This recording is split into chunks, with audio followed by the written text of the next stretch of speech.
Shalom Bapak Ibu Saudara, puji nama Tuhan. Bersyukur hari ini saya boleh dikasih kesempatan oleh Bapak Ibu Gembala untuk pelayanan firman Tuhan pagi hari ini. Ini permintaannya luar biasa dalam waktu yang sesingkat-singkatnya. Ini bisa? Dalam waktu yang sesingkat-singkatnya dan dalam tempo yang secepat-cepatnya, Kak. Saudara-saudaraku yang dalam Tuhan, dan saya bersyukur hari ini adalah pertama kali saya berkhotbah dengan casual. Ya, saya sudah ngomong sama Pak Bambang, Pak saya tidak bawa jas, tidak bawa celana kain, saya hanya pakai celana lapangan. Oh enggak Pak, ini momennya kemerdekaan. Jadi casual bisa. Nah, saya bersyukur bisa begitu. Karena saya sudah lama rindu ingin khotbah dengan pakaian yang tidak formal, karena tidak esensi begitu. Yang penting kan isi dari khotbah itu memancarkan Kristus atau tidak. Nah, saudara-saudara, pada saat pagi hari ini saya ingin mengajak kita semua belajar dalam satu kebenaran firman Tuhan yang terambil di dalam kitab Dua Raja-Raja.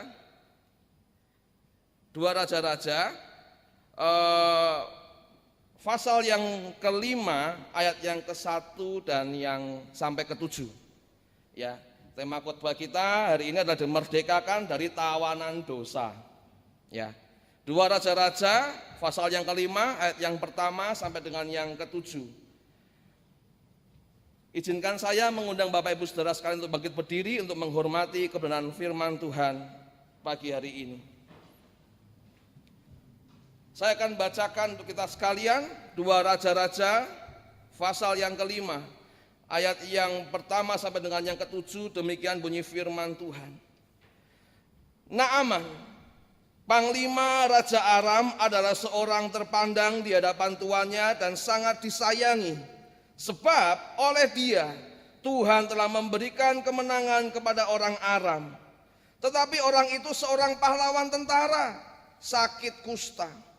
Orang Aram pernah keluar bergerombolan dan membawa tertawan seorang anak perempuan dari negeri Israel.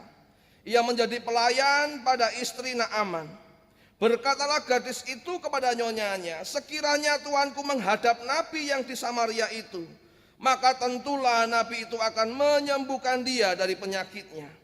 Lalu pergilah Naaman memberitahukan kepada tuannya, katanya, beginilah dikatakan oleh gadis yang dari negeri Israel itu. Maka jawab Raja Aram, baik, pergilah dan aku akan mengirim surat kepada Raja Israel. Lalu pergilah Naaman dan membawa sebagai persembahan 10 talenta perak dan 6.000 sikal emas dan 10 potong pakaian. Ia menyampaikan surat itu kepada Raja Israel yang berbunyi, sesampainya surat ini kepadamu, maklumlah kiranya bahwa aku menyuruh kepadamu Naaman, pegawaiku, supaya engkau menyembuhkan dia dari penyakit kustanya. Segera sesudah Raja Israel membaca surat itu, dikoyakkannyalah pakaiannya serta berkata, Allahku, Allahkah aku ini yang dapat mematikan dan menghidupkan, sehingga orang ini mengirim pesan kepadaku supaya aku sembuhkan seorang dari penyakit kustanya. Tetapi sesungguhnya perhatikanlah dan lihatlah, ia mencari gara-gara terhadap aku. Satu kali lagi ayat saya ajak Bapak Ibu Saudara untuk membuka di dalam pasalnya yang ke-6, ayat yang ke-33. Selagi ia berbicara dengan mereka, datanglah raja mendapatkan dia. Berkatalah raja kepadanya, sesungguhnya malapetaka ini adalah daripada Tuhan. Mengapakah aku berharap kepada Tuhan lagi? Selamat duduk Bapak Ibu Saudara. Saudara-saudaraku yang terkasih di dalam Tuhan,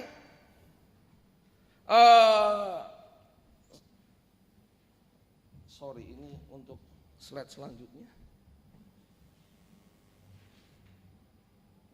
Oke, makasih Pak. Yang sebelah ini Pak ya, yang ini ya. Saudara-saudaraku yang terkasih dalam Tuhan, saudara bisa melihat di slide PowerPoint khotbah kita pagi hari ini. Saudara-saudara, kalau seumpama saudara-saudara punya 67 miliar ya. Apa ini 67 miliar ya. Dalam hidup saudara. Kira-kira apa yang akan saudara lakukan? Kira-kira apa yang akan saudara perbuat? Kalau seumpama saudara memiliki total kekayaan dalam hidup saudara 67 miliar 898 juta. Saudara-saudaraku yang sekalian Tuhan, wah mungkin ada di antara Bapak Ibu Saudara, wah saya enggak usah kerja seumur hidup Pak, deposito saja, ya kan. Wah apalagi ditambah lagi, wah mau membangun rumah, ada yang pengen punya mobil, syukur-syukur kalau punya harta sekian, wah beli pesawat untuk sewa saja masih bisa lah ya. Buat modal diputar sudah tinggal leha-leha saudara. Dan inilah yang harta yang dibawa oleh Naaman saudara. Kalau tadi saudara menemukan di situ bahwa dia membawa 10 talenta perak. Kalau 1 gram perak itu, kalau saya sempat lihat itu harganya 11.600 saudara.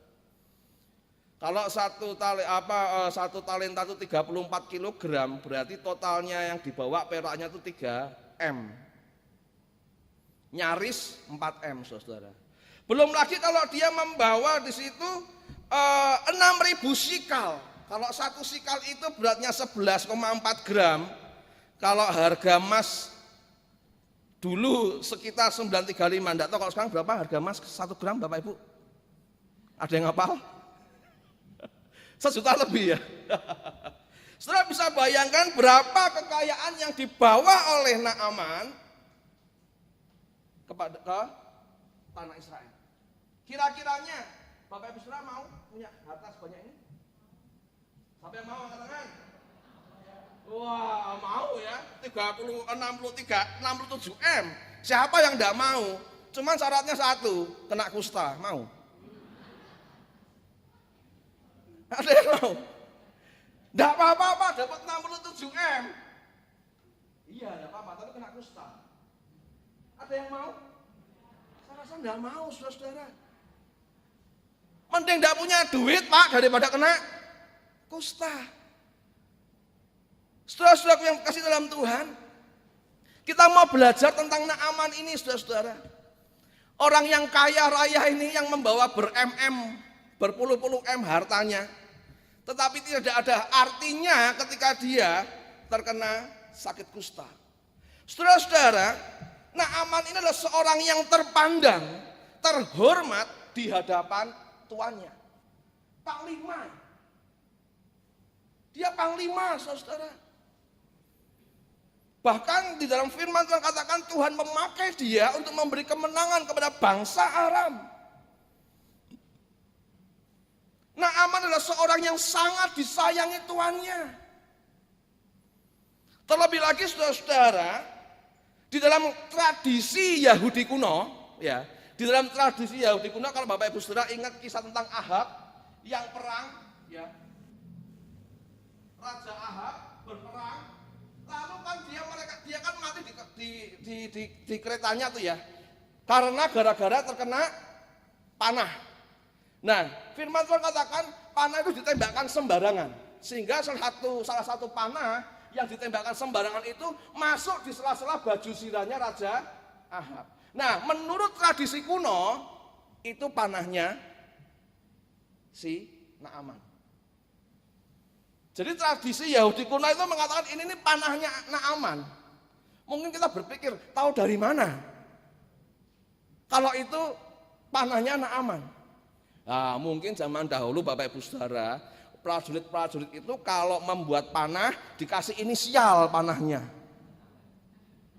sebagai tanda. Hari-hari ini pun kalau kita perhatikan sebetulnya di dalam kalau saya sempat melihat video tentang perang itu banyak selang-selang peluru atau pistol itu dikasih inisial siapa yang bawa. Nah kemungkinan Naaman juga begitu. Budaya perang waktu dahulu menulis panahnya itu dengan inisial supaya kalau menembak musuhnya mati, tahu siapa yang memanah. Nah konon itu tadi tradisi Yahudi kuno mengatakan yang bunuh Ahab itu adalah si Naaman ini. bagaimana tidak tambah disayang, saudara?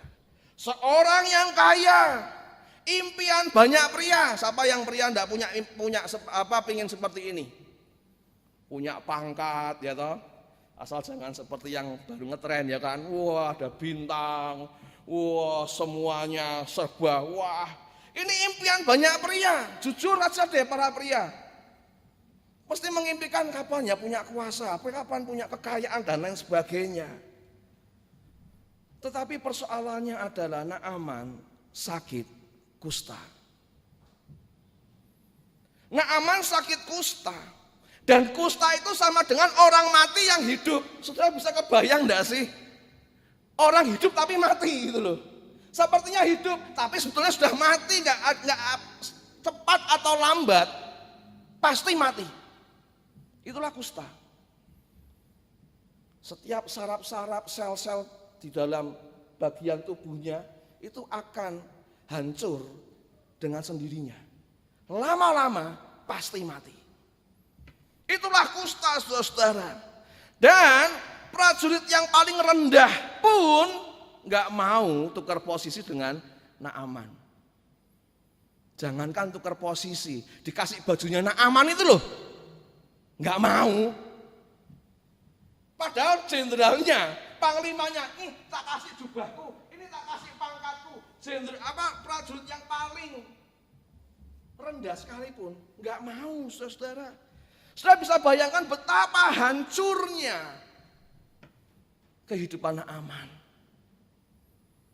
Betapa sudah putus harapan Naaman. Saudara-saudara, apalah artinya terpandang?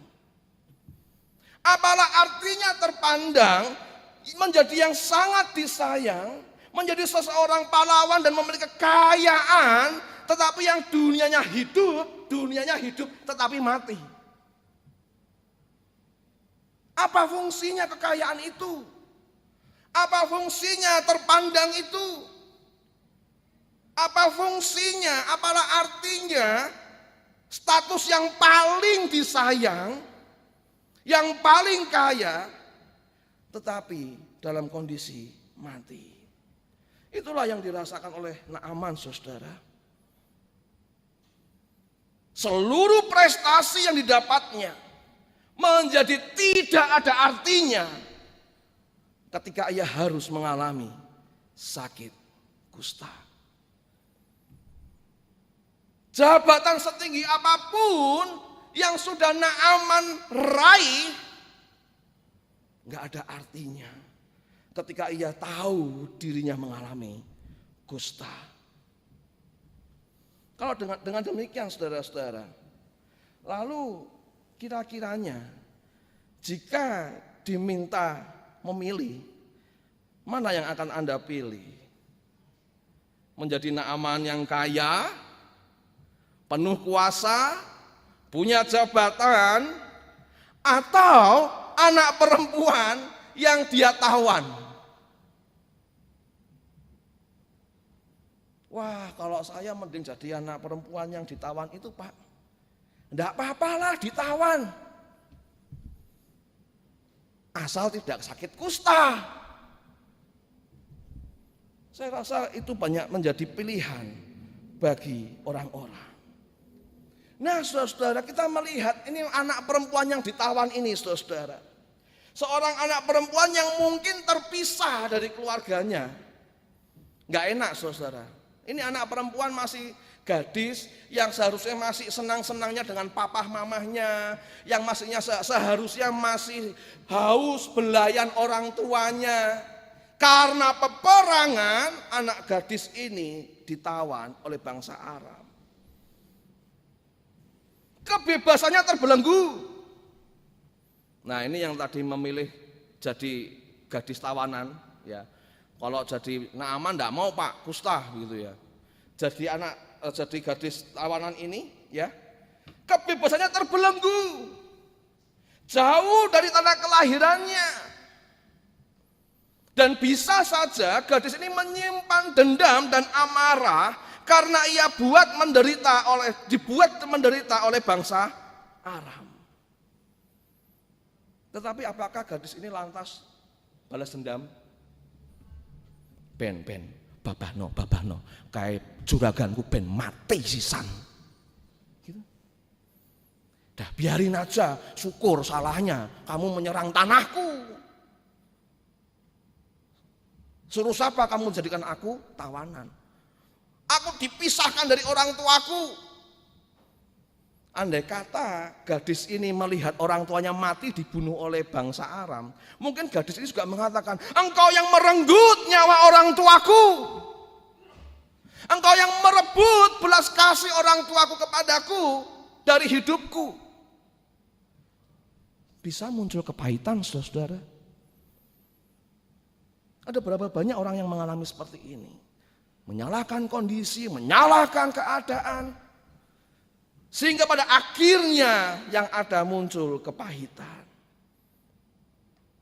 Tetapi menarik gadis perempuan ini, saudara. Dia tidak menyimpan sendiri info yang berharga. Dia tidak menyembunyikan dari Naaman. Tetapi sebaliknya justru gadis ini ingin mendekatkan Naaman kepada mujizat. Di tengah kesedihannya sebagai anak gadis yang tertawan, di tengah-tengah kesedihannya sebagai anak gadis yang terpisah dari orang tuanya, dia masih melihat tuanya lebih sedih dari dirinya. Ngeri enggak sih orang kayak gini? Banyak orang itu kalau sudah melihat dirinya yang paling nelongso ya toh, enggak pernah bisa melihat penderitaan orang lain. Orang yang paling egois, pengennya yang terus diperhatikan. Duh uripku ya, nelongsone ya. Kok urip kaya ngene ya.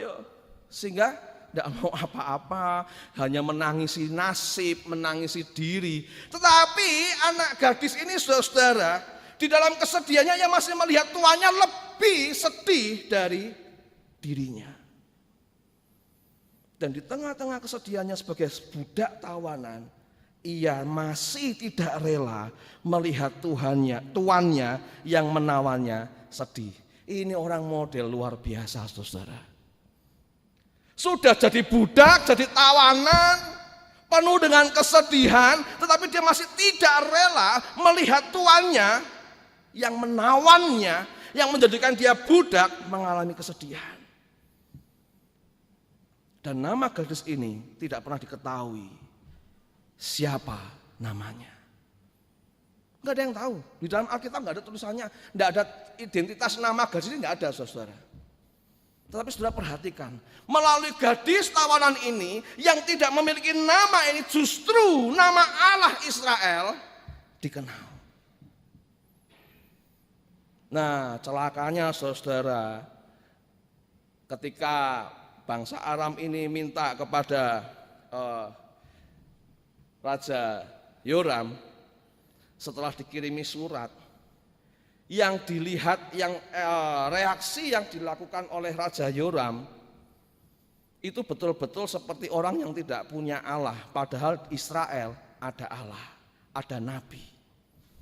Ketika menghadapi kesulitan itu, saudara, firman Tuhan katakan menggambarkan bagaimana ketakutan Raja Yoram setelah membaca surat itu, memunculkan berupa-rupa kecurigaan di dalam dirinya, saudara.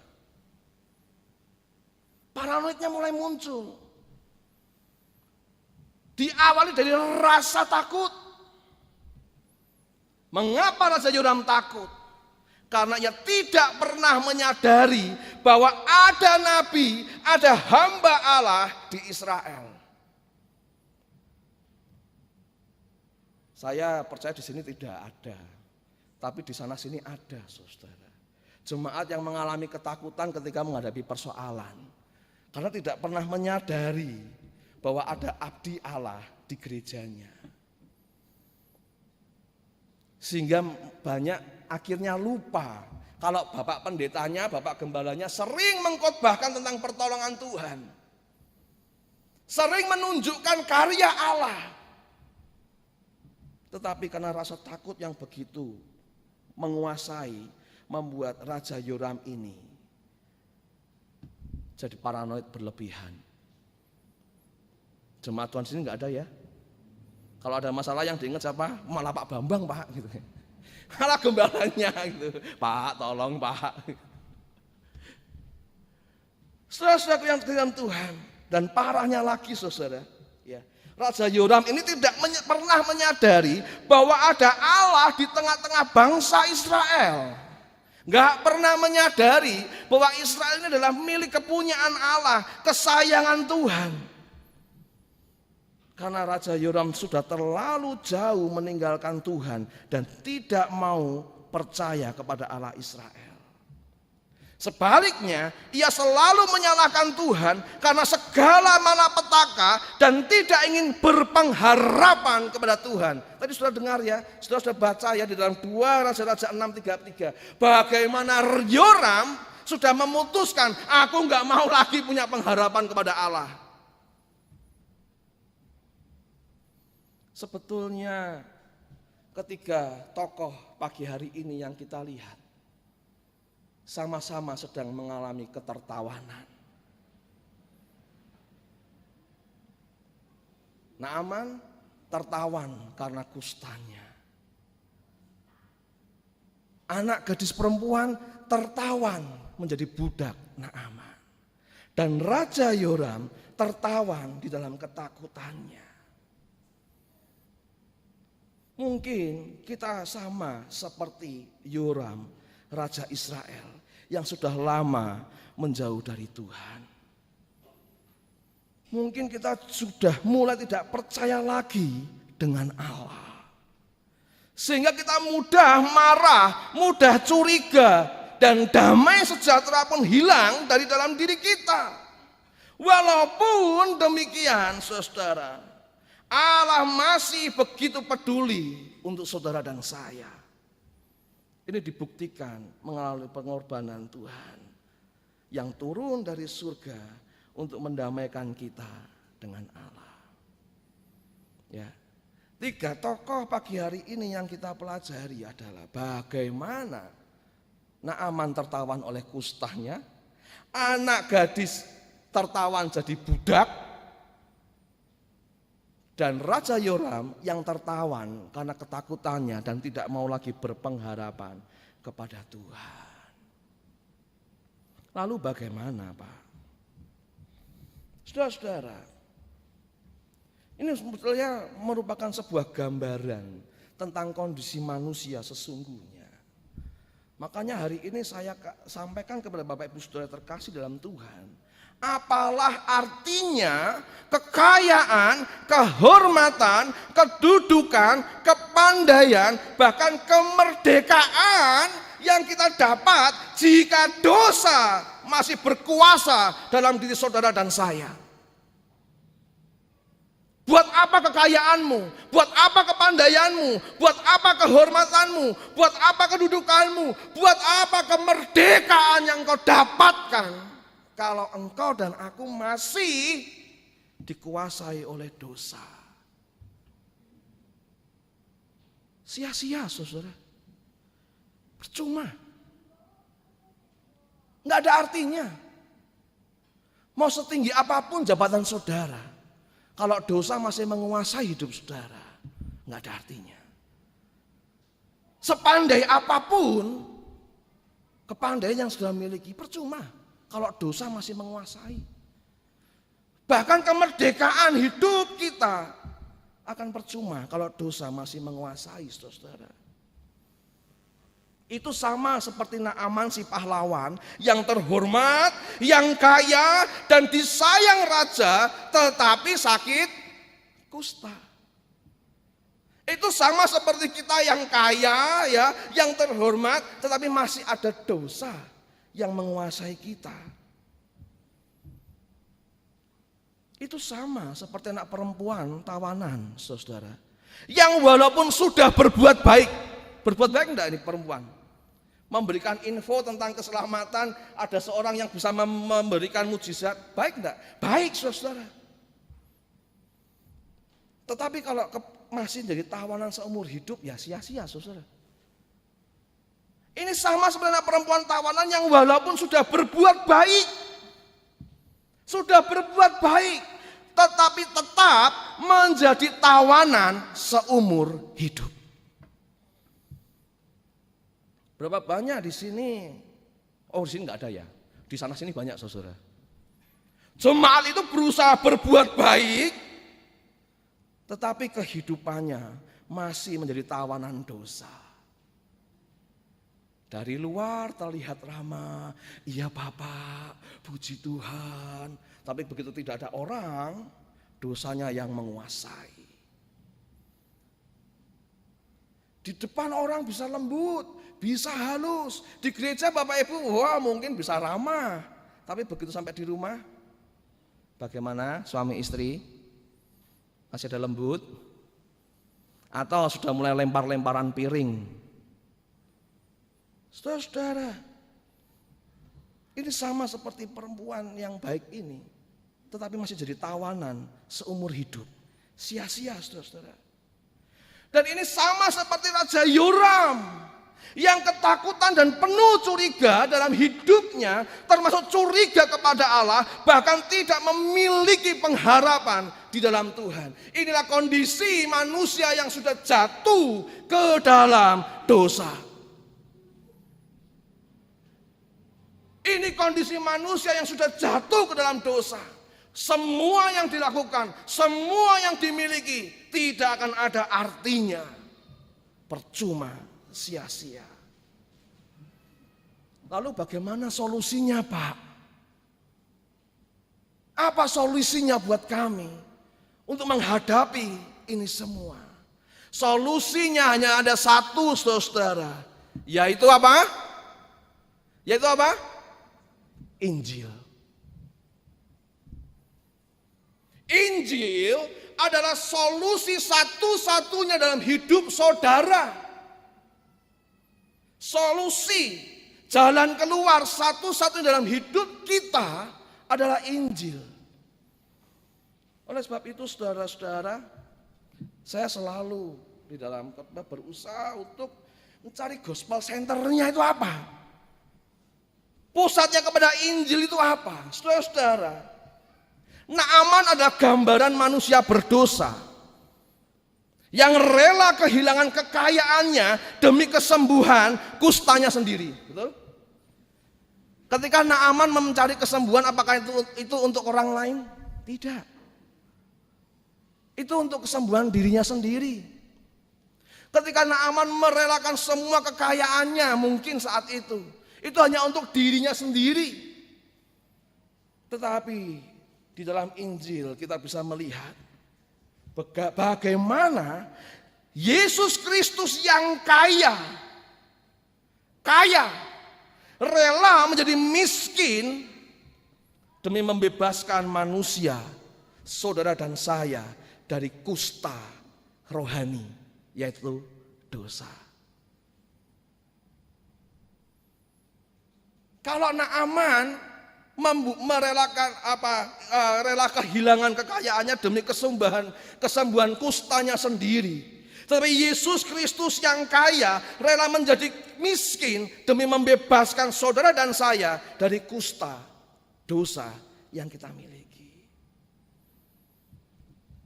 Saudara-saudara, Yoram adalah gambaran manusia berdosa yang penuh pemberontakan terhadap Allah tanpa pengharapan. Yoram memberontak kepada Allah, tidak terima dengan Allah. Segala sesuatu dipandang negatif, melihat semua malapetaka karena Tuhan, dan akhirnya hilang pengharapan kepada Allah. Tetapi kita bisa melihat di dalam Injil, saudara-saudara. Tetapi Kristus tanpa pemberontakan, tunduk di kayu salib sampai mati agar manusia berdosa selalu memiliki pengharapan dalam hidupnya. Amin, saudara. Berbanggalah dan berbahagialah engkau yang memiliki Injil dalam hidupmu. Manusia berdosa memberontak kepada Allah. Tapi Allah yang turun ke dunia tidak pernah memberontak sekalipun ketika harus disalib. Supaya membebaskan saudara dan saya. Sehingga kita memiliki pengharapan. Senantiasa ada pengharapan di dalam hidup. Saudara-saudara, Allah memakai anak perempuan yang tertawan untuk membawa satu Naaman mengalami kesembuhan dari kusta. Ya, Allah memakai anak perempuan yang tertawan ini untuk membawa satu Naaman mengalami kesembuhan dari kusta. Saudara bisa bayangkan, tetapi Allah memakai anak tunggalnya sendiri yang tertawan di atas kayu salib untuk membebaskan dosa banyak Naaman. Betapa indahnya hidup kita. Betapa bersyukurnya kita memiliki Kristus. Inilah kita, saudara, yang sudah ditebus oleh Tuhan. Yang tidak tertawan menjadi tertawan untuk membebaskan kita dari dosa sehingga hidup kita memiliki pengharapan. Lalu apa implikasi Injilnya, saudara-saudara? Saudara-saudara, implikasi Injilnya adalah karena Injil. Karena Injil kita disembuhkan, dimerdekakan, dibebaskan dari segala sakit penyakit akibat dosa. Injil yang berkuasa. Karena Injil kita tidak lagi menjadi tawanan dosa. Tetapi sebaliknya kita dipakai Allah untuk membawa orang-orang yang masih menjadi tawanan dosa datang kepada Kristus. Ini gereja yang bermisi, saudara. Karena Injil kita tidak lagi menjadi tawanan dosa. Sebaliknya kita dipakai untuk membawa orang-orang yang masih tertawan dosa datang kepada Yesus. Karena Injil malapetaka terbesar akibat dosa sudah tidak ada lagi untuk umat pilihan. Bahkan dalam situasi paling sulit sekalipun, pengharapan akan selalu ada bagi orang percaya. Amin, saudara. Karena Injil loh, malapetaka terbesar akibat dosa sudah tidak ada lagi untuk umat pilihan. Bahkan dalam situasi yang paling sulit sekalipun, pengharapan akan selalu ada bagi orang percaya. Karena Injil, kita yang sudah dimerdekakan dari dosa, disanggupkan untuk berbuat baik, untuk mengisi kemerdekaan yang sudah kita dapatkan. Jadi Bapak Ibu Saudara terkasih dalam Tuhan, yang hari ini engkau sudah menyadari bahwa hidupmu sudah dimerdekakan dari belenggu dosa, sudah sewajarnya dan sepantasnya engkau isi kemerdekaan hidupmu dengan perbuatan baik. Untuk apa? Untuk memuliakan Tuhan yang sudah menyelamatkan kita terlebih dahulu. Amin. Mari kita berdoa. Bapa dalam surga, kami sudah belajar tentang firman-Mu. Kiranya firman-Mu yang sudah Tuhan sampaikan, perdengarkan kepada kami, boleh menjadi satu pengingat dalam hidup kami. Kami yang sudah Tuhan merdekakan, kami siap untuk mengisi kemerdekaan kami dengan segala hal perbuatan baik untuk kemuliaan nama Tuhan. Kami bersyukur Tuhan, melalui pengorbanan Yesus Kristus di kayu salib, membuat kami lebih menjadi berharga di mata Tuhan. Kami yang seharusnya penuh dengan kusta rohani, melalui pengorbanan Kristus, Tuhan sembuhkan kusta rohani kami, sehingga kami bebas, merdeka dari segala belenggu dosa, untuk kami bebas memuliakan Tuhan melalui kehidupan kami. Di dalam nama Tuhan Yesus Kristus, kami mengucap syukur dan berdoa. Puji Tuhan.